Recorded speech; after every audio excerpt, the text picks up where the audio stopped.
So it's a lot. My grandparents, I should say my great grandparents, they owned a hotel, Los Angeles, that they owned in Cuba that they left. A whole hotel. Yeah, they owned a hotel, which is where my parents met, as a matter of fact. My mom was raised by my great grandparents, and she was living there with them. And my dad used to work for the government. He would go out to the like ranches and stuff where people were like farmers and everything, and he would stay with people and teach them how to read and write. It was like a government program, and he stayed at the hotel, and that's where he met my mom. Oh, that's awesome. Yeah, dude, my mom was 16 when they got married. My dad was like 22. Okay. Totally different time. Right. Still married, right? 50 whatever years it is now. Later, they're still married. But 16. I always thought, and you gotta realize I'm a little kid, but I always thought he looks a little older than his mom, but not a ton. But you gotta realize when you're a little kid and you see this tall man, I remember he had the mustache, and I was like, still has it. Oh, I love it. Still has a mustache. Do you remember? Because I don't. But do you remember how you and I met? I just know it was 5th grade in Miss Carter's class. I think we met sitting together. Yeah, we replaced it. But what I'm trying to remember is there was a point, and this is where I always thought it was 4th grade, because we were talking about earlier about the band when we did Bad Connection. Yeah. And I remember we had, remember it was a fake Les Paul. Yep. Yeah. And I remember because you edged a Bad Connection on it with a key in the back. And we had the guitar, and you had that little tiny Casio keyboard. Yep. And it was funny, is I remember going to... I had a 2-watt amp. 2 watts. 2 watt, right. I remember going to Best with your mom. I remember running in the car with your mom. It was like a membership store. And you were going there and you bought that. We were so excited. We had no idea what we were doing. We were like, we're going to name the band. And we're doing this. We don't know what we're playing. You came up with the name. That was the Yaz song, right? Bad it was inspired by Yaz. Yeah, Bad Connection. But that's what I'm saying. Like, dude, you were hip in a way that I wasn't hip at the time. Like, you were just on... Do you think, and I'm just thinking about this now. A lot of it's because of my sister. I was about to say, because your sister, like, as hip as you were, your sister was, like, dude, she was listening to LA Dream Team. She was freaking listening to, like just stuff. And then I would come over, it'd be playing in her room, and I would go and I would talk to her. But she was, like, hipper than all of us. So remember, Patty, I started at Lowe. Patty graduated in 87, right? So from Los, right? And so she graduated June of 87. She's go in 1 year younger than my brother? Yeah. Oh, okay. So, 87 she graduates in June, right? And in September I'm going in. Okay. But she had I got so much exposure to music from my sister. And because I had an ear for it and I loved music because I was little, and Patty was always like, listen to this, and she'd play all this stuff for me, right? And she had all these cool friends, right? All these people were like alternative, and people were like rockabillys, and she had friends that were like all in the mods and skas, right? I remember coming home from school, like walking up my driveway, and there was like a bunch of Vespas with Union Jacks and stuff in my driveway. All these kids were hanging out at my house. And it was all like, listen to this, right? And my sister was like, have you heard Madness? Have you heard Culture Club? Right? It was all, Jimmy and the Mustangs. She's just throwing all this stuff at me, and I'm just like absorbing all this. Because then you would come to school, and you were very coy. You would just drop something. You would just say the name of a band, and you always got me with the names. And I'd be like, oh, them. And then it was because those bands... Like Madness were on MTV a little bit. They had a couple of videos. But like, wow, okay. So even before that, remember before like MTV, so my sister was like heavily into K-Rock. I had friends of mine on that street, mind you, when I first moved there, and my sister was just getting into high school, and she started exposing me to this stuff. All the kids there, they would laugh because I was like still listening to like Mighty 690. It was like this AM station. Oh, yeah, I remember we would, Right, remember that? So they introduced me to K-Rock, and then I started listening to that. My sister like knew all these things. She had like these super cool friends. Do you remember? Do you remember Sheila Bendoy? Oh yeah. Yeah. So her older sister, Honeybee, was one of my sister's best friends. Yeah. Okay. And that Honeybee makes was sense, super hip, right? So Yeah. my sister hung up with all these super cool people. I was just around it all the time, and all her friends, all these girls were like super nice. So I'm just like sitting, I'm taking in all this information, all these bands and everything. And I got heavily into music. That's when I got into Duran Duran, which is the reason I started playing drums, because I became obsessed with Roger Taylor. My dad bought my brother like his little Sterling Beat Toys R Us drum set, and he played it for a little while. I remember I hijacked it from my brother. Here's the thing. Correct me if I'm wrong. You could do that when your brother was younger, but I remember, I got held back from you guys because of the events in 85, 86.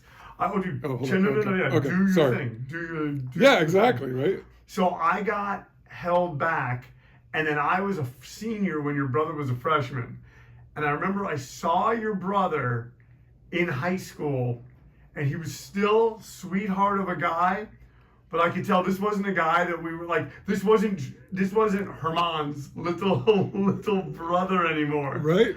Like he was his own dude, and he was playing football. I'm like, I'm not gonna mess with this guy. Like mess with him in the sense of I need to respect the fact that he's his own dude now. Yeah. It's not, and dude, he's gonna be so happy when he hears that you and I got together. My parents are gonna flip. Oh, they're gonna get to see this. Yeah, absolutely. They're absolutely gonna flip. My sister, it's like, dude, we had like, I remember like your house was the first house I ever stayed over that I didn't ask my parents for permission, which they then came on and ended up getting me because it was like to prove a point to me, like, hey, you can't just go and stay over someone else's house. Something I thought about the other day, because I still make these. Remember, we would make these things called slop sandwiches? Yes. Yeah, it was just a piece of meat and a piece of bread. I still do that. Do you really? It's freaking embarrassing. But dude, I just like we would.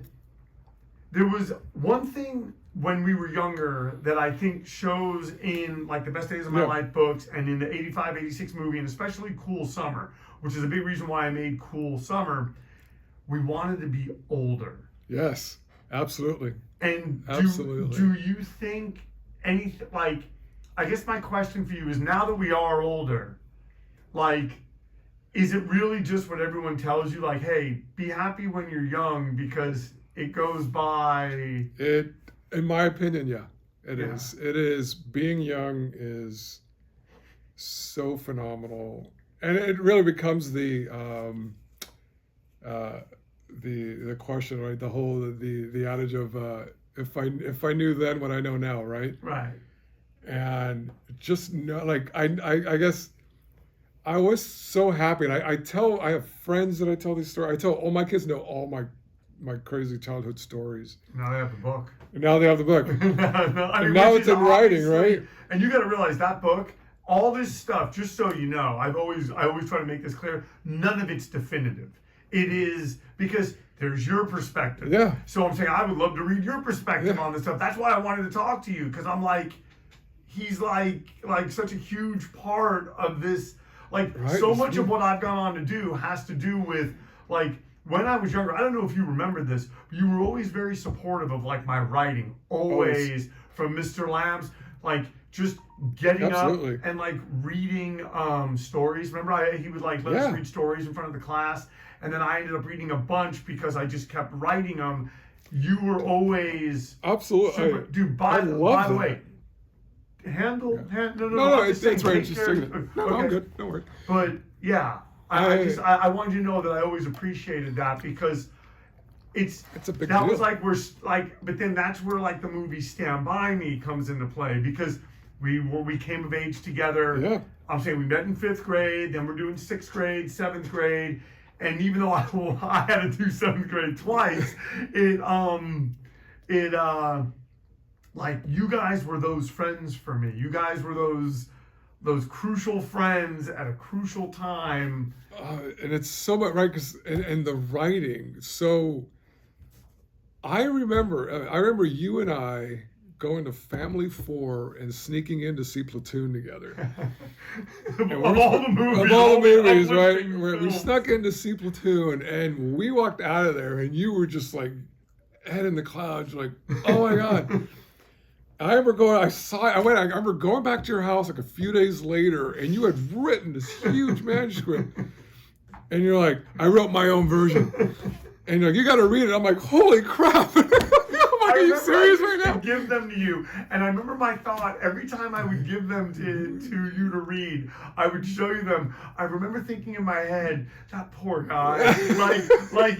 He's being asked to wade through this freaking, because you gotta realize that was Vietnam from a 12-year-old's perspective from a movie. Had nothing to do with like any, right? We weren't really like back then. We weren't really studying Vietnam history class yet. We were not at all. We were still sort of dealing with it as a country. We were, and here we are. We're getting dropped off at movies.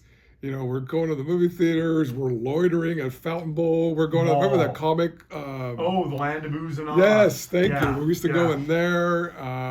We'd sneak into a Gemco that was in the stage. Yeah. Oh my goodness. Yeah. Right. So it's always like pretending you were part of somebody else's family to cruise in, right? The whole remember that. I remember that. Yeah. And it's so funny because we'd go in there, obviously, and you'd cause trouble, and eventually, like, they ask you to leave. But dude, we'd have $5 to start the day, and we'd come home with change. Yes. Like, that's insane to think about. Was there ever a point you only gave your kids $5? No, because I couldn't do anything. Right. Like, think about that. Isn't that crazy, right? And you're like, $5, and you're like, yes, because you had it all planned, right? Remember, at Stater Brothers, you could get a can of soda for $0.25. Yeah. Yeah. Right? Oh, so yeah. we go, you can get a can of soda there, a candy bar, you still haven't spent $1. Right. No, that's a good point. You got the sugar rush, you're rocking and rolling, right? And so, it's like the mindset was different. We would take the bus to junior high. Every once in a while, we'd walk home, remember, all the way from Fitz. Well, okay. You just touched on something. So, going to Fitz from Northcutt, different experience. Wow, I'm saying different neighborhood. Now, did you? Okay, that affected me in a way that I think just internally, and maybe it was because I'd seen so many freaking movies. Like, it was one of those things that it became, and also, if I'm being honest, and I don't know that I've ever really talked to you about this. Like, I think 6th grade was such a high in terms of the writing, in terms of a teacher like Mr. Lamb, who was so supportive. Super high. Right. Like a special teacher to then, like, go from that, which this is life, so you have to deal with it. But to go into, like, middle school where, even though it was only 2 years for us, mind you, Tustin, it's 3, but it was kind of like starting over. I think I had a tougher time with that than I realized I was going to. It was But that didn't seem to affect you. Like you, I remember the first day, and there's a scene in 85, 86 where they're going, this school's rad. I remember you in school, backpack on, you were dressed to the nines, and you're like, man, this place is rad. And it wasn't that I didn't think that it was rad. You seem to have it all figured out the first day. And I was like, what the hell's going on here? I'm going to different classes. Yeah, it's funny because I don't even know. Or was my read on that, you think, wrong? You try to fit it because you hear all these stories, right? But like anybody else, I was filled with anxiety just like anybody else. Really? Trying to figure it out. And then a lot of it was you build up navigating lockers and classes, like am I being handed a treasure map and I'm going to get lost? And right, because we watch so many movies, and there's always a play like, okay, I'm going to end up shoved in a trash can or something. None of that ever happened. It was all nonsense. But it was the idea. It was I the remember idea. one time you and John pointed out 2 kids that would run around campus at Fitz that always acted like people were chasing them, and there was nobody chasing them. Yeah, it was just pure comedy. And there was a guy at Fitz that was in 8th grade. He was older than us, and he literally looked like a huge version of my brother Alex. Remember that guy? Yeah, I remember him. I remember that. He had a mustache. He had a little one, yeah, but he had the same hair, and I was like, you look like my brother. It was freakish, right? It was total doppelganger type thing. And I'm like, what in the world? Luckily, he was a great guy, you know, and it was all like the awkwardness, right? Because like all of a sudden you're doing PE and you got to go Yep. change in front of people. That scared the hell out of me. Right? And you're like changing Yeah, oh, quickly yeah, and your yeah. friends are in there and then you got to like... Because I had PE with you that first Yeah, year it was when weird, right? when I It was was like- at Fitz, which is Vince in the movie and in the book, or not in that book yet. That book is Mr. Lamb time. So 84, 85 is that time. Which at some point I'm going to go back and do 83, 84, which would be when Yeah. you and I met. But so Fitz. The awkwardness, middle school. I think everyone had that awkwardness, right? But dude,